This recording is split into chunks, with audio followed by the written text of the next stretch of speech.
Doribe, Doribe, Sabadu, Doribe.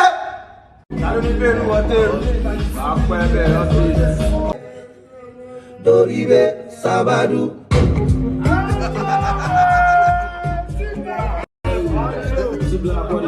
Afrobeatz news people, guys, it's me Kelvin. Welcome back to Afrobeatz news, your number one source for Afrobeatz entertainment and just coming at you. Don't forget guys to like and subscribe as well as turn on post notification and stay tuned for more Afrobeatz related entertainment and gist. So guys, as you guys saw in the first clip, I'm sure you can guess who I'm going to talk about today.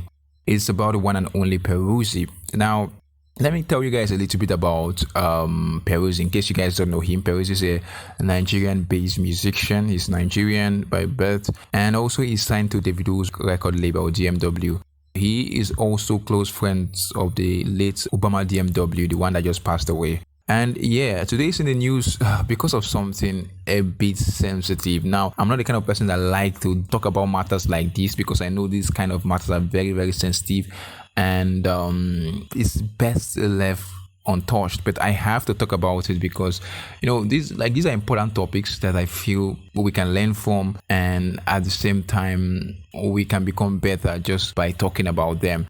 So this involves Peruzzi and a lady known as Daffy Blanco.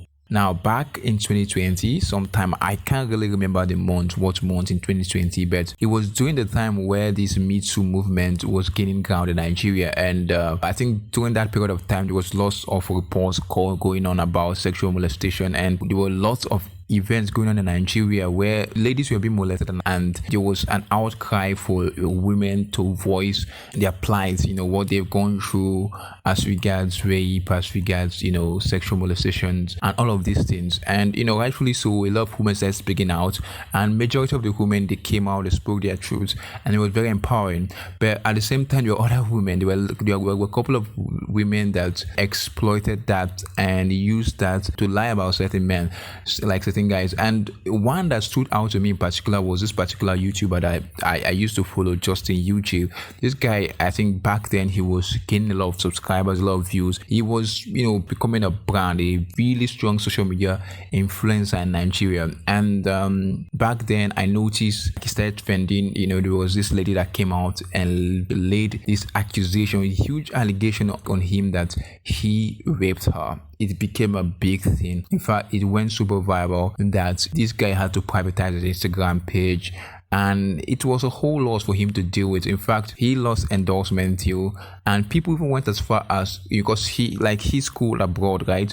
He was based in overseas, he's schooled abroad. So but people even went as far as sending requests to or petitions to his school to take him down, just to try as much as possible to ruin this guy's life. Now, all of that would have been perfectly okay, right? I would have condoned all of that if it actually came out and it was proven that he was in fact a rapist. It would have been perfectly okay. But over time it came out that this guy was in fact innocent, that all of this thing was some form of, I don't even want to say misunderstanding, because it's completely stupid for anybody to say that it was a misunderstanding. Because if somebody can come out and just accuse anybody of rape and say it's a misunderstanding, that is the most stupid thing that as a society that we can actually allow. But it turns out that based on actual facts and on reality, that the day that this girl alleged that this boy raped her, that day the guy was not even in the country. So that was how the guy was able to prove his innocence. And the saddest thing about the whole event was that the girl did not really face any repercussion over what happened, but the boy lost a lot. And I don't think the boy has been able to really recover everything that he's lost. I mean, most people still see him as a rapist, which is just very, very sad. But I said that to just let you guys know that not all the women that came out actually came out and spoke the truth. Some of them really came out maliciously to lie against certain people. Remember, I said some, I didn't say all. Majority of them, they were true, but there were a few bad eggs among the lots, and that's something that we have to pay attention to. Also, during that period of time, the band also was accused of sexual molestation. Same thing with Peruzzi, right? Peruzzi was also accused of rape and sexual molestation. Now, the girl that accused Peruzzi is known as Daffy Blanco. She put out a lengthy tweet back then where she accused Peruzzi blatantly of raping her and all of that stuff. Anyway, what ended up happening with Peruzzi and her is that Peruzzi brought one of her own friends, and her friend talked with Peruzzi about the whole issue, and her own friend cleared Peruzzi during that period of time. And then Peruzzi went on to release a song that's Lagbaja, where he denounced her claims as well and took shots at her. So at the end of the day, this whole thing blew over and nothing happened. The only thing that actually I would say happened was just the court of public opinion. You know, with things like these, especially polarizing things like this, where one person is accusing another person of something, it's either people believe or don't believe. So it turns out that with the court of public opinion, a lot of people actually side with Peruzzi, and that is easy to see, right? Peruzzi is a big star in Nigeria, and people love him, people cherish him, people adore him. So it was easy to understand why a lot of people sided with him.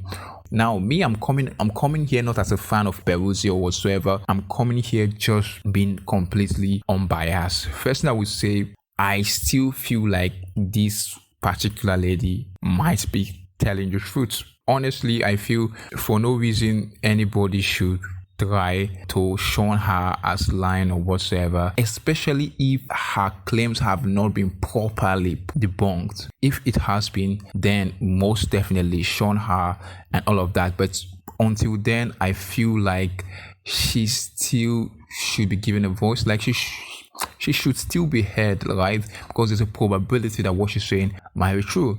Now, on the side of Peruzzi, I would say this thing: the guy is not guilty until he's proven guilty. So that's how I try to look at this thing. He's not guilty until he's taken to the court of law and there's evidence provided to substantiate her claims, and he's then proven guilty by the court of law. That's how these things are supposed to work.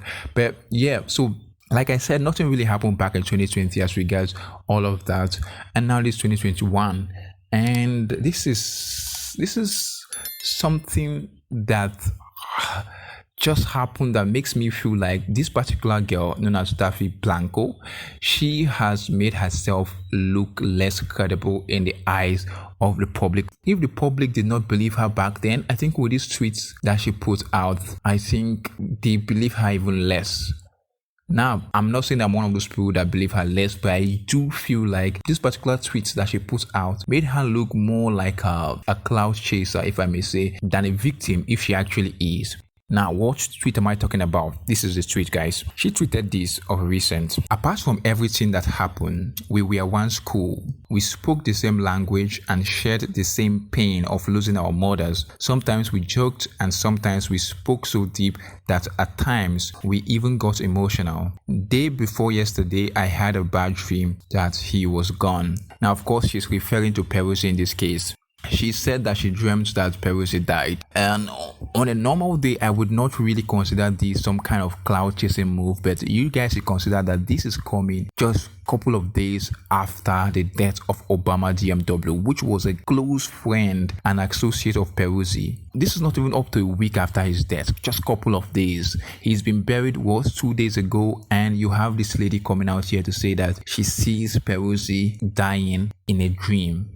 Knowing that right now at this point in time, if you mention anything about death and any of the videos associated, people would most likely run with it. So are you guys clearly getting what I'm trying to say? So with this kind of tweet, you can very easily see that this lady is just trying to get into the public's face, trying to get into public notice, trying to trend, as the case might be. And with her pulling off this move, it's making her look less credible and kind of making her old claims of Peruzzi being a rapist look even less credible and more like a cloud chasing move. And so yeah, guys, I don't know if you guys see exactly what I'm seeing right here. Anyway, Peruzzi obviously took to his Instagram page and responded to this lady indirectly. This is what he tweeted. He tweeted this: "No weapon fashioned against me shall prosper." And that's on default. So yeah, guys, that's pretty much Peruzzi's response. Very sharp, very quick. Now, I'm going to maintain this thing again. Personally, I try to be so unbiased about this whole thing. Like I said, I can't stand and say this woman, she is lying or she's not. I feel like everybody has to give her the benefit of the doubt, right? She's made her experience known, and I think something like this is so serious that we have to consider that she might be telling the truth. At the same time, Peruzzi, in this case, we can't proclaim him guilty. We have to allow this thing play out in the court of law. And if the court of law pronounces him guilty, that's the only time it's pronounced guilty. But unfortunately, I have to admit that there's always a court of public opinion. People would always choose sides. And that's why I'm making this video, to maybe try to even eat a little bit, try to make people understand that this is how you're supposed to look at these particular things, and try to, maybe if she might actually get a chance to watch this video, hopefully she stop putting out message like this, because this kind of message makes her even less credible in the eyes of the public. And guys, yeah, tell me what you think about this particular thing. Do you think it was right, she coming out and tweeting something like this, or do you think it was wrong? Personally, like I said, I think it was wrong. It's a bad move from her. Whoever's advising her should advise her better. And yeah, guys, that's pretty much what I have for you guys today. Don't forget, guys, to like and subscribe, as well as post notification, and stay tuned for more Afrobeats related entertainment and just coming at you. I'm also now, guys. Peace.